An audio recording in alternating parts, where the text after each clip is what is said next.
Today we're speaking to Samira, the candidate from D66. Thank you for giving us the interview. We have prepared some questions for you, and the first one would be, could you maybe describe us the party goals? Yeah, so D66 is a social liberal party where the individual is priority, but also the individual in relation to society. And that really is about how would we like to interact with each other. Also the social component is of course really important for D66. So the way we take care of each other. But still with all the freedoms we have and we need to make sure that you can be yourself. So I think that is a global description of how D66 looks at people in society. And when it comes to the future and the European Union and how we see Europe, we talk about a strong Europe. We talk about also a social Europe, but mainly a Europe that is strong and cooperates with each other. And we want Europe to be more integrated, but we also want it to be more social. Yes. Which party goals or party values have attracted you specifically? Why did you decide to join in? What are your priorities in the party? Yeah, well, with what I started, especially the social component, because D66 is a party that says that everyone's equal and should be treated equal, and everyone deserves equal opportunities. And that social part in relation to also having the ability to be free and to be yourself and to be accepted, that really attracted me. And I became a member of D66 because then it was, to me, the only party that stood up against right extremism, populism. So that showed that D66 finds it really important that everyone's treated equal. If you're elected to the European Parliament, on which aspects will you focus? Will it also be the social equality or something else? Definitely. Yeah, social equality and security. Thank you. Also, how do you cooperate with such parties as VVD? Because in the EU, they're one of the most outspoken conservative parties, and you're one of the most outspoken progressive parties. How does your cooperation happen? Yeah, well, we are in the ALDE together, and that's basically the group, the alliances of the Liberals and Democrats in Europe. And also Liberals and Democrats have differences. VVD is a different party, D66 is a different party. So when you vote for D66, you vote for D66. When you vote for VVD, you vote for VVD. And I think what's really wonderful about the ALDE, for example, is that there's a lot of room for discussion, but there's also room for differences in voting behavior, for example. And I think that already shows that Liberals and Democrats can be really different among each other. And yeah, that's how I look at it. Yeah. Thank you. Also, one of the main points, or just one of the points made by D66, as you have also told us, the individual rights, the social equality. Yes. It was mentioned on the website that if the individual rights are not respected in some of the member states, the party shall intervene and something shall be done. Yeah. In which way does the party plan to intervene and make the individual rights more respected in this state? So what we say is, for example, that we want an annual check on fundamental rights. So that means that every year we should look into the way member states are respecting fundamental rights.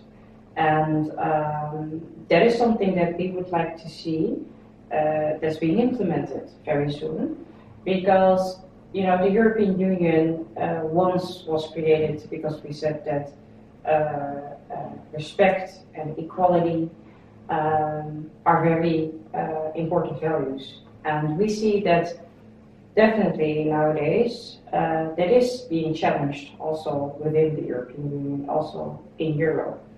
So this is an example of what we would like to see as D66, but there are also, of course, instruments that we can use within the European Parliament.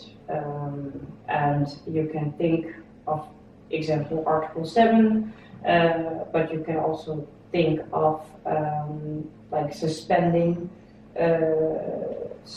of funds, for example. But you know, these are the I'd say the targeted interventions that would also target many people and not only a member state or a government. So what we would like to see again is very soon this checkup that happens on an annual basis, so that member states will be more accountable. When it comes to respecting fundamental rights. Yeah. Thank you. You have also mentioned and talked to us about the liberty and social equality. Does D66 plan to strengthen border control, or do you plan to achieve the individual liberty being strengthened in some other ways? You know, here's the thing. The thing is that when we talk, for example, about migration, we see that we often stick in a discussion about, okay, so is this about strengthening the borders? Is this about, for example, closing the borders?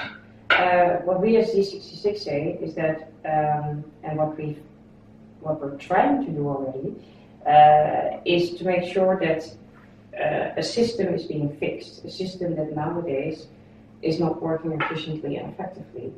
And that is where you need to start. And about the borders, we say, of course, it is necessary to make sure that you manage that well, to make sure that the administration is all right, to make sure that we have information, relevant information about who's entering Europe. Of course, these are really important and relevant things to do.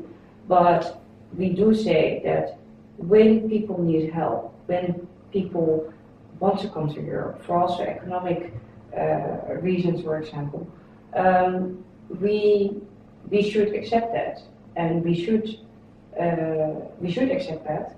And on the other hand, of course, we also need to do something about the information that we also need to manage that comes with people entering Europe. But we're not. We are in favor of migration. Yeah.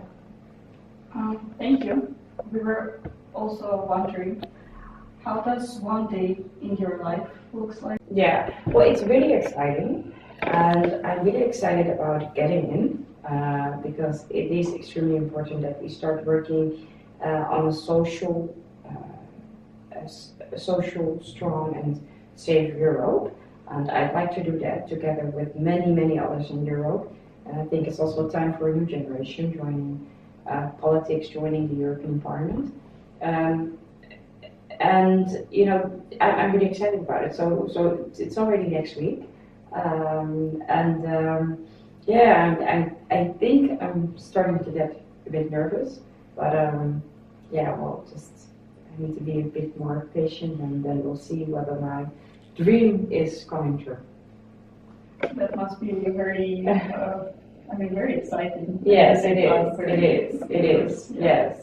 But you know, at the end, it's something really beautiful because, you know, the experience that I already gained and all the life lessons in a very short time are really valuable. So I'm also really thankful for the experience that I got. Yeah. Why would you recommend the young people to vote and to come to the elections? I hope they do, and mostly because, you know, it is an extremely important election, and I'd like to say that to everyone and also to younger people, please vote because you are deciding about your future. You don't want anybody else to decide about your future. I think President Barack Obama, who I met in April, said it really right. If you want to decide about your future, you need to start with voting, but that counts for everyone. So it is extremely important because on European level we are deciding about very important legislation, and if you want people to influence that in your favor, then make sure that you have influence on who's sitting in member of the who's sitting in the European Parliament. Yeah. Do you think there is some legislation or some policies which have been left at the national level? Of course, I mean that's already the situation. There's legislation that is on the national level, but there's a lot of legislation that is also on the European level. And I think the future is really about what is the added value of Europe when it comes, for example, legislation that we nowadays do on the national level. But for example, how are we going to raise our taxes on the big tech companies, for example? I mean, that is something that we need to do on the European level, I think, and D66 things.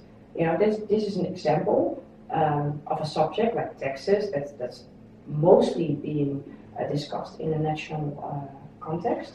While, for example, when we would like to raise more taxes on the big tech companies, making sure that there's no race to the bottom, making sure that they pay these equal fare, then you need to do that on the European level, for example. So these are interesting future topics. Yeah, because they can decide about your future. If you don't want anyone else to decide about your future, then you should vote. Because really important decisions about really important legislation that affects your life is being made on the European level. And take, for example, the future of education in Europe.